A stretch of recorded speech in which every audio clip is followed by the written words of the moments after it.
Hey, it's your professional sarcastic man and seeker of attention, Chris, here with a look back at Superior Spider-Man Volume 1. So if you've seen my review on the new series, the new relaunch of Superior Spider-Man number 1, now being written by Christos Gage, I mentioned that I went into that series without having read the previous run by Slott, the first run. But from what I've heard, it wasn't a particularly liked run until the end, mainly because A, Dan Slott was writing it, and B, it was Otto Octavius as not just as Spider-Man, but as Peter Parker.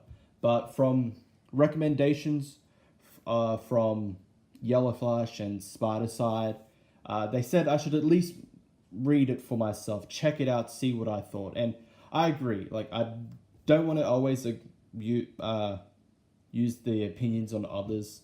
I'd rather get my own thoughts on most matters, comics or whatever. So, Comixology had it for like $2.99. So I bought the first volume to see what I thought and see if I thought it was good, I thought it was bad. And if I thought it was good, will I continue it? So here we go. Superior Spider-Man Volume 1, My Own Worst Enemy. Then, Peter Parker spent a lifetime living up to the responsibilities his powers foisted upon him. But his story finally ended dramatically in the historic Amazing Spider-Man number 700. Now, the new Amazing Spider-Man has arrived, and he is better in every single way. Smarter, stronger, superior. And he'll prove it, both to himself and the world, when he faces down the all-new Sinister Six. But is this all-new Spider-Man in cahoots with J. Jonah Jameson? And has Carly Cooper figured out the Superior Spider-Man's secret identity? Plus, Spider-Man and Mary Jane reunited?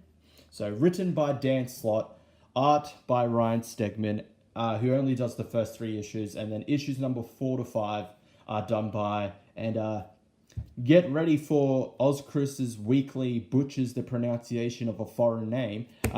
Giuseppe Camuncoli, or Soli.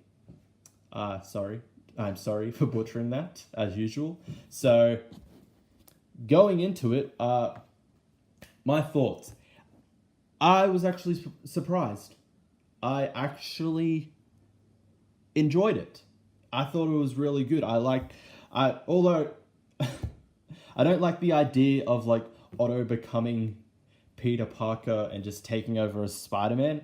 But I liked how it was shown in this first volume. So of Otto just not only being Peter Parker, but now being Spider-Man. I know it's a weird idea. They probably shouldn't have done it, but surprisingly, it worked in this first volume. So very, very clearly, it shows why he is the superior Spider-Man. No, not as just Peter Parker. No, not as just Spider-Man, but as Peter Parker as well. So throughout the story, like he makes improvements on Spider-Man's life.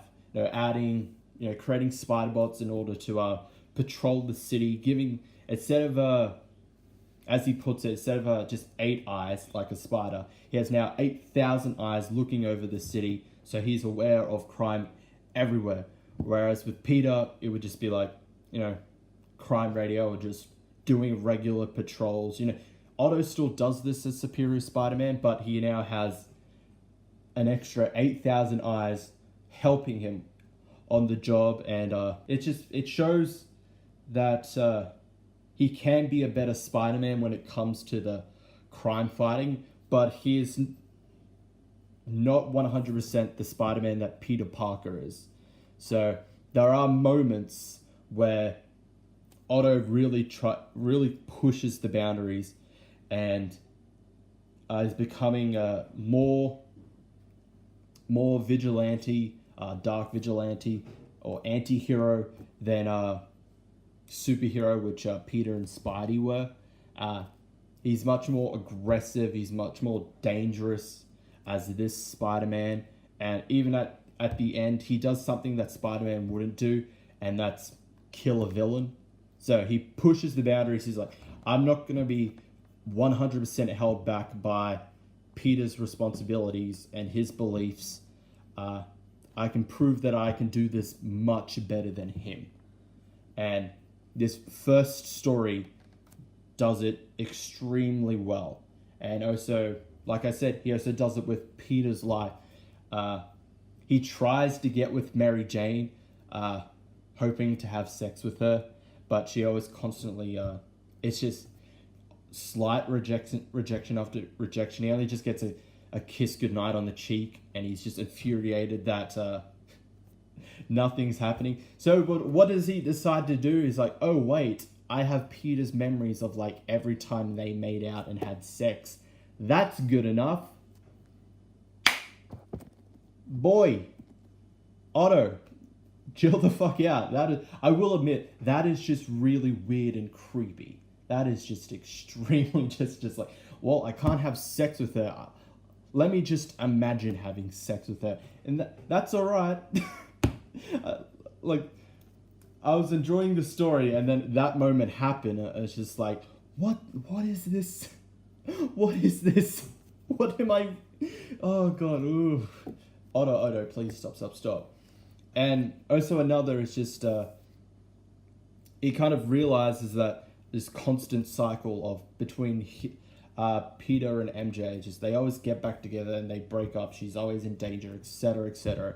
So he decides, well, it's time to move on. It's not going to work. You know, despite how iconic and how much I like the Peter MJ, you know, the true couple.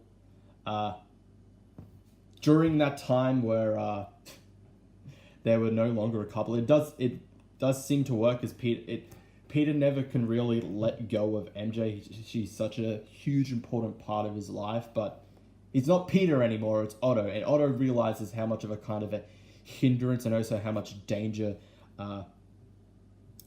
surrounds MJ when they're together. So kind of in order to protect her life, he calls it he tries to call it a permanent quits to the relationship. So, and then he's spending more time with like Aunt May. He's trying to help her with therapy and all of that as well. But he gets slightly sidetracked, and Otto realizes that Peter does not have a doctorate. He doesn't have a degree, so he has to go back to university in order to get that degree. So now he's back to school, which with Slot, I know, like, with the problem I've had with like Slot with Amazing Spider-Man, it's just like he wanted to put back, when he was writing Peter, he wanted to put Peter back to like a time when he was in high school, you know, kind of like an actual relaunch of the character. But the problem is he's not a high schooler anymore. He's an adult, and he can't still keep acting like he's the same teenager in high school when he's like over 20 years old, probably almost in his 30s or whatever. But in this story with Superior Spider-Man, it makes sense for Peter, I put that in parentheses, Peter, to at least go back to some kind of school. It's because Otto wants him to get a degree, so, you know, whatever he was planning is he's able to kind of legally do or obtain. So it makes sense in that capacity. So I will give props to Slot for that. You know, it doesn't work with Peter, but it works with Peter, Otto. It works with Otto as Peter because it like I said, it works with whatever he was planning. So story-wise, I definitely like the story. I like this new dynamic for Otto. He's being influenced by Peter's memories. His great power comes great responsibility, and this also manifests as Peter's spirit. He's kind of forced to watch as Otto has now taken over his life, and he's making some parts better, but he's making some parts worse. You know, the whole being more aggressive, killing villains. Before even like he kills Massacre, there's a moment where it almost seems like he's going to kill Boomerang, but then Peter's ghost stops him, but Otto registers it as, because in this part of the story he doesn't realize that it's Peter's ghost is there. It's just like he stopped and he thinks it's the whole Peter's philosophy. The great power comes great responsibility. Peter's morals are now affecting his personality as well.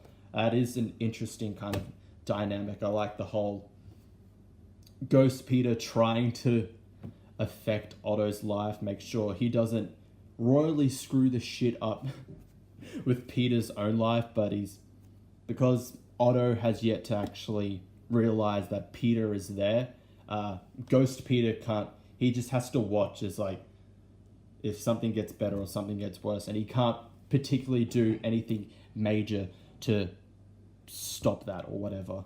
So Superior Spider-Man Volume 1, My Own Worst Enemy. My final thoughts. I was surprised that I actually liked it. Considering how much I heard people didn't like the story, didn't like Superior Spider-Man in its entirety. I was surprised at how much I actually enjoyed the first volume. I'll continue to see how I feel about the remaining 5. I think there was like 6 volumes in total. Art. Let's say about art. So Ryan Stegman was on the art.